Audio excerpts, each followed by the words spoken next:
I would like to greet a happy birthday to my mom who passed away due to coronary artery disease. She died last August 25th, and it's been a couple of months since I haven't seen her, and today is her birthday. It's the first it's the first month of the year that she's not with us, and we are trying, me and my brother are trying to um, get over it. It's quite a bit hard for us to deal with that, but we are happy that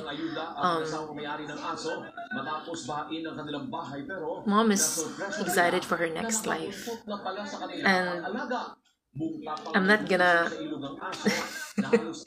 I'm not gonna show some emotions here, but happy birthday to you, mommy.